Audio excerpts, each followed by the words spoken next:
तर नमस्कार सर्वांना, स्वादश्री किचनमध्ये मी शीतल आंबाडे आपले खूप खूप मनापासून स्वागत करत आहे। तर आज आपण बनवणार आहोत गिलक्याची भाजी। याला पारशे दोडके पण म्हणतात आणि याचे आपण आज बनवणार आहोत भाजी। त्यासाठी लागणारे साहित्य आहे, आपण घेतले आहे 2 चमचे तिखट, अर्थातच तुम्हाला चवीनुसार घ्यायचं आहे, हळद, मोहरी, जिरं आणि ही आपण आलं लसूणची पेस्ट घेतली आहे, कोथिंबीर आणि डाळ मी अर्धा तास भिजत ठेवलेली होती, ती पण आपल्याला घ्यायची आहे। आणि आता आपल्याला घ्यायचं आहे शेंगदाण्याचा थोडासा ओबडधोबड कूट। चला तर बनवूया आपण गिलक्याची भाजी। आता दोडके आपण धुवून चिरून घेतलेले आहेत आणि आपण आता करणार आहोत भाजी। अगोदर आपण कढईमध्ये तेल घालून घेणार आहोत। तुम्हाला जेवढं तेल वापरायचं असेल तेवढं तुम्ही वापरू शकता, पण जास्त नाही वापरत, तेल थोडंसं वापरतो। तेल गरम झालं की लगेच त्यात टाकणार आहोत आपण मोहरी,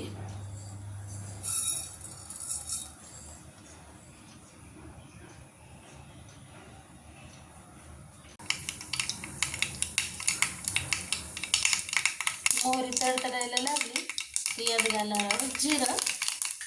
भरपूर असं जिरं मोहरी घालायचं आहे, जास्त जिरे वापरले की छान टेस्ट येते दोडक्याच्या भाजीला या गिलक्याच्या। आपण याला पारुशे दोडके किंवा गिलके असंही बनवू शकतो।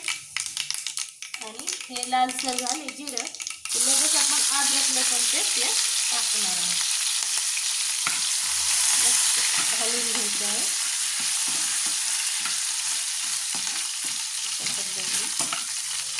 थोडंसं लालसर झालं, जास्त पण लाल नाही करायचं, थोडंसं लालसर झालं की आपण कोथिंबीर टाकून देणार आहोत लगेच।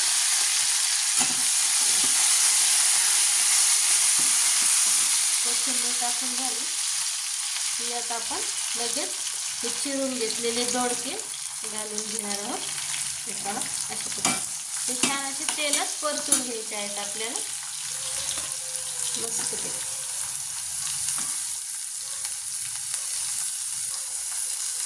तेलात छान असे परतून घेणार आहोत थोडंसं अशा पद्धतीने।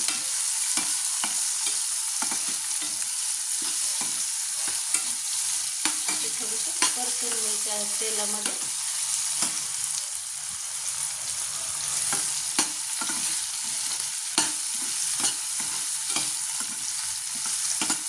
तेलात परतले की यात घालणार आहोत,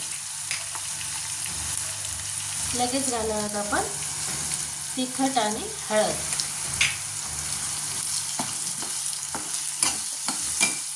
आम्हाला जास्त स्पायसी लागतं त्यामुळे मी लाल तिखट थोडं जास्त वापरलं आहे, तुम्हाला कमी लागत असेल तर कमी वापरा।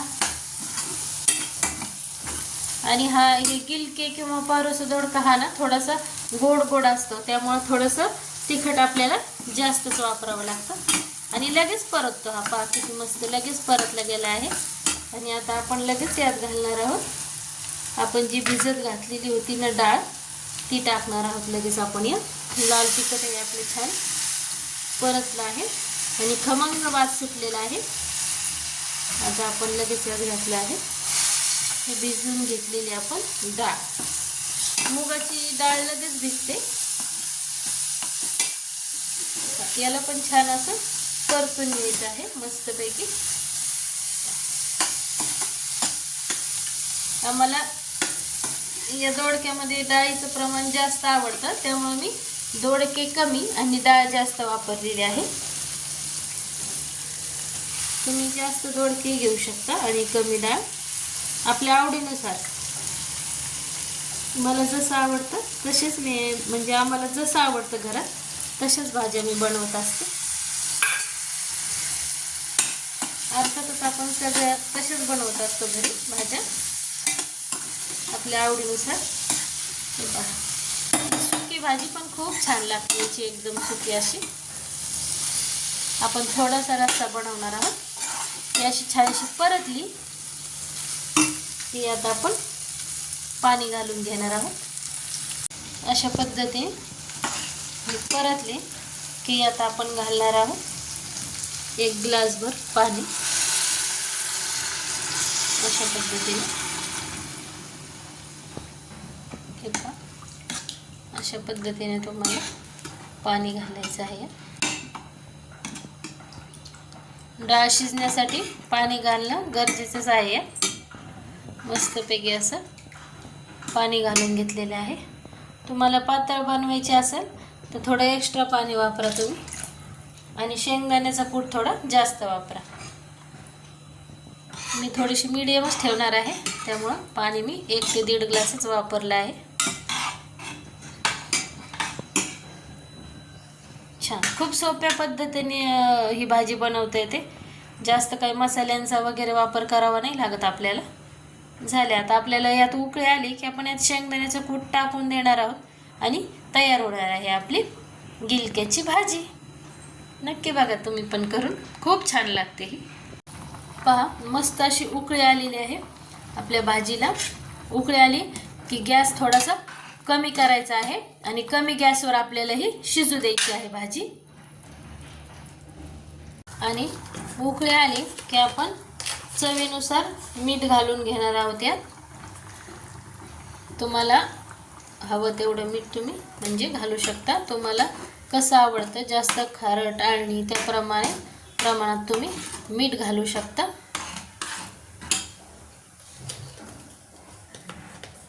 आम्हाला जेवढं मीठ लागतं तेवढं मी घातलेलं आहे।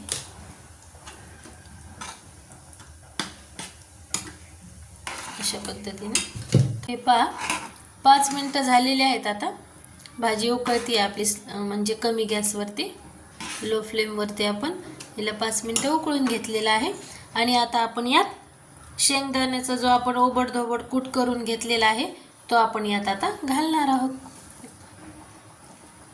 उकळी आली, थोडा वेळ आपण भाजीला थोडंसं शिजू दिलं कमी गॅसवर, आणि नंतर आपण यात शेंगदाण्याचा कूट ॲड केला आहे। पहा किती छान दिसते भाजी, मस्त। आणखी थोडा वेळ शिजू देणार आहोत आपण 5 मिनिटं, आणि मग घेणार आहोत खाण्यासाठी। मस्त।